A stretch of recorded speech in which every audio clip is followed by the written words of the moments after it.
आपने देखा होगा हमारा महाकुंभ दिव्य और भव्य बनाने का प्रयास हुआ था और सरकार की पूरी मंशा थी हमारा महाकुंभ दिव्य हो भव्य हो। हमारे माननीय मुख्यमंत्री जी ने पूरे प्रयास किए, मेला प्रशासन ने पूरे प्रयास किए, परंतु अचानक एक घटना घट जाती है।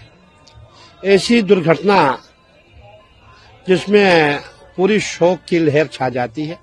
हम भी दुखी हुए, हमें भी पीड़ा हुई। इस समय हमें किसी पे आरोप लगाना उचित नहीं है। हमारा प्रयास यही होना चाहिए हमारा महाकुंभ अच्छा हो। हमने भी खुद योगी जी को सुना, हमें भी दुख हुआ। जो उनकी पीड़ा है हमें भी पीड़ा है, सबको पीड़ा, पूरे देश को पीड़ा है। योगी जी रोने लग गए थे क्योंकि योगी जी का हृदय बहुत निर्मल है। योगी जी ने ये भी कहा कि जितने भी हमारे जो भी मेले में आए थे, जिनकी मृत्यु हुई है, उनको 25-25 लाख दिया जाए। जो हमारे विधर्मी है, जो हमारे सनातन विरोधी है, उनकी नजर जो है इतनी खराब है, उनकी जो नजर है इतनी बुरी है कि जिसके कारण ये भगदड़ मची, उनकी नजर हमारे मेले को लग गई। मैं यही कहना चाहूंगा। महाकुंभ में बीते दिन भगदड़ के बाद से अब सरकार और प्रशासन पर कई तरह के सवाल खड़े हो रहे हैं और विपक्षी पार्टियां भी अब निशाने पर ले रही हैं। वहीं अब जिस तरह से सरकार को विपक्षी पार्टियां घेर रही हैं, आगे निकल के आए हैं साधु संत और विपक्षी पार्टियों पर जमकर हमला बोला है। इसी कड़ी में महाकुंभ भगदड़ पर अखिल भारतीय अखाड़ा परिषद के अध्यक्ष महंत पुरी ने कहा, इस बार किसी पर आरोप लगाना ठीक नहीं है। हमारा प्रयास होना चाहिए कि महाकुंभ बहुत अच्छे से संपन्न हो। जो लोग इस तरह के आरोप लगा रहे हैं, जो भी विपक्षी दल सनातन धर्म के विरोध में हैं, उनके कुदृष्टि के कारण यह घटना हुई है। मुझे यह कहने में कोई संकोच नहीं है, हिंदू विरोधियों की कुदृष्टि की वजह से ही ऐसी दुर्भाग्यपूर्ण घटना घटी है। आप भी सुनिए महाकुंभ में हुए इस हादसे पर महंत रविंद्र पुरी ने विपक्ष को किस तरह से घेरा। आपने देखा होगा हमारा महाकुंभ दिव्य और भव्य बनाने का प्रयास हुआ था और सरकार की पूरी मंशा थी हमारा महाकुंभ दिव्य हो भव्य हो। और हमारे माननीय मुख्यमंत्री जी ने पूरे प्रयास किए, मेला प्रशासन ने पूरे प्रयास किए, परंतु अचानक एक घटना घट जाती है। ऐसी दुर्घटना जिसमें पूरी शोक की लहर छा जाती है। हम भी दुखी हुए, हमें भी पीड़ा हुई। देखिए, अचानक क्या हो जाता है, करोड़ों की संख्या में श्रद्धालु आ रहा है और सबका रुझान जो है संगम नोज की ओर है। और मैं जानता हूं, पूरा प्रयागराज जानता है, संगम नोज जो है वहां इतना बड़ा क्षेत्र नहीं है जहां करोड़ों की संख्या में श्रद्धालु वहां पहुंचे, स्नान करें। और जो हमारे मेला डीआईजी है, उन्होंने खूब प्रयास किया कि संगम नोज पे श्रद्धालु ना जाए, परंतु श्रद्धालु का मैं यही कहना चाहूंगा, कभी कभी क्या होता है कि कुछ अनहोनी जो होनी होती है उसे कोई रोक नहीं सकता है। और मेला डीआईजी ने माइक उठाया, अनाउंस किया, पूरी पुलिस लग गई कि भाई इनको रोका जाए। संगम नोज पे रात का समय है, वहां हमारे श्रद्धालु, कहीं श्रद्धालु सोए हुए थे। और आप ये भी जानते हैं, लोगों को पैदल आना पड़ता है, हमारी माताएं बहनें थक जाती है, वो वहीं संगम पे ही रेत की मिट्टी पे ही कंबल ओढ़ के सोई हुई थी। यहां से भीड़ आती है, भीड़ के आते ही जो हमारी माँ बहनें सोई थी, जो हमारे भाई सोए हुए थे, वो उठ नहीं पाए। भीड़ उनके ऊपर चढ़ती है, उनके पांव के नीचे लोग आ जाते हैं।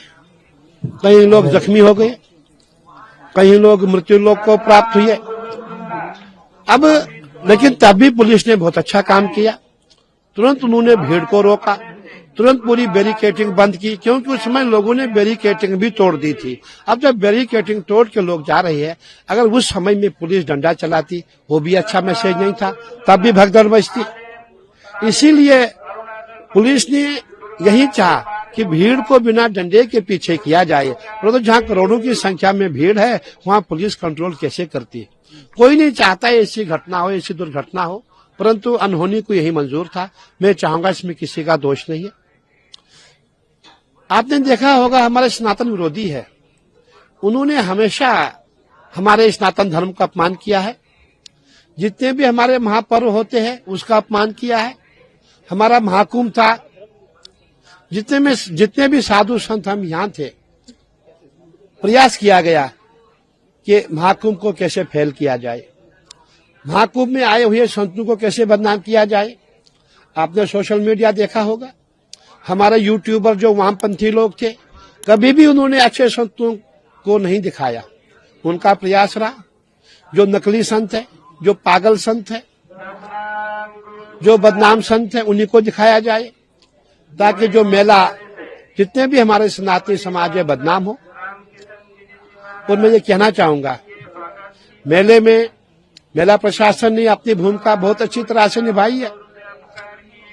और अब हमें जो हो चुका है वो हो गया। अब हमें जो आने वाला स्नान है उस पर ध्यान केंद्रित करना है। हमारा बसंत पंचमी का स्नान बहुत अच्छा हो, दिव्य हो, भव्य हो। अब ये प्रयास किए जा रहे हैं। लेकिन उत्तर प्रदेश के पूर्व मुख्यमंत्री और सपा समाजवादी पार्टी मुखिया अखिलेश यादव, उन्होंने एएनआई से बातचीत की है एक्सक्लूसिव। उन्होंने कहा है कि जिस तरीके की व्यवस्था का प्रचार प्रसार किया गया उस तरीके की व्यवस्था नहीं थी। अब चाहिए कि जितने लोग मिसिंग हैं उनकी एक रिपोर्ट सरकार बना करके दे, और व्यवस्था ठीक नहीं थी कहीं ना कहीं। देखिए, जो मिसिंग की बात आप कह रहे हैं, हमने भी देखा, हमारे अखाड़े से भी करीबन 12 लोग मिस हो गए थे। हमने फोन किया, हमने पुलिस को भेजा, वो लोग नहीं मिले। लेकिन वो लोग कल शाम को पुलिस लेकर के हमारे पास लेके आ गई। पुलिस का पूरा प्रयास है, जो भी हम सूचना देते हैं, जो भी हम जानकारी देते हैं, जो मिस हुई है उनकी खोज की जा रही है। क्या वो अस्पताल में है, क्या वो किसी और कैंप में है, पूरा खोजा जा रहा है। मैं ये कहना चाहूंगा कि इस समय हमें किसी पे आरोप लगाना उचित नहीं है। हमारा प्रयास यही होना चाहिए, हमारा महाकुंभ अच्छा हो। और जो लोग ये कह रहे हैं, जो आरोप लगा रहे हैं, मेरा ये मानना है, जितना विरोधी पक्ष है, जो सनातन विरोधी है, इन्हीं के कारण इनकी नजर इस मेले पे लग गई।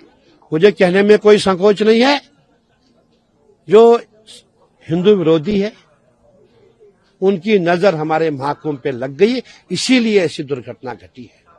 आपने पहले कहा कि कहीं ना कहीं कोई साजिश। बिल्कुल, देखिए, आपने देखा होगा कहीं भी जब महाकुंभ होता है, आपने ऐसे भी देखा होगा कि उस समय कहीं लोग बीच में अनजान बन करके कोई ऐसा कुछ पत्थर मारेंगे जिससे पूरी जितनी भीड़ है सब तितर बितर हो जाए, धक्का मुक्की हो जाए। इसलिए ये भी जांच का विषय है कि अगर हो सकता है किसी की साजिश हो। इसीलिए जो कमेटी का गठन हुआ है बहुत अच्छा हुआ है, और कमेटी अपना काम करे।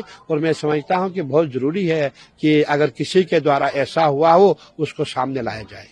उत्तर प्रदेश के मुख्यमंत्री योगी आदित्यनाथ कल मीडिया से बातचीत करने के दौरान वो भावुक हो गए। उसके बाद उन्होंने बताया कि घटना किस तरीके से हुई, कितने लोग घायल हुए, कितने लोग अब हमारे बीच में नहीं थे। उन्होंने कहीं न कहीं प्रशासन के बारे में बताया कि प्रशासन किस तरीके से मौके पर मौजूद है और काम कर रही है। बिल्कुल, आपने सही कहा। हमने भी खुद योगी जी को सुना, हमें भी दुख हुआ। जो उनकी पीड़ा है, हमें भी पीड़ा है, सबको पीड़ा, पूरे देश को पीड़ा है। योगी जी रोने लग गए थे, क्योंकि योगी जी का हृदय बहुत निर्मल है।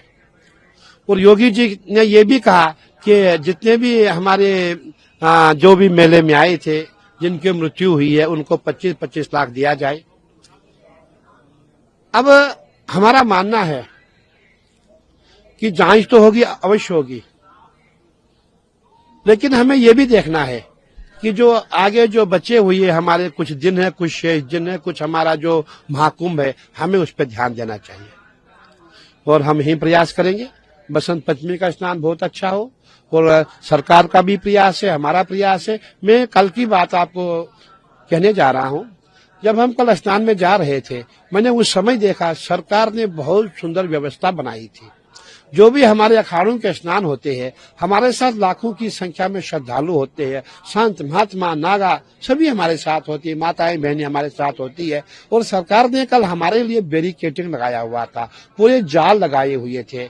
और उसके पश्चात हमें स्नान के लिए पूरे घाट को बहुत ही सुंदर रूप से बढ़ाया गया था। तो कहने का तात्पर्य सरकार ने अच्छा काम किया था और आगे भी अच्छा काम करेगी, लेकिन किसी पे दोष लगाना उचित नहीं है। मैं अंत में यही कहूंगा कि जो हमारे विधर्मी है, जो हमारे सनातन विरोधी है, उनकी नजर जो है इतनी खराब है, उनकी जो नजर है इतनी बुरी है कि जिसके कारण ये भगदड़ मची, उनकी नजर हमारे मेले को लग गई। मैं यही कहना चाहूंगा।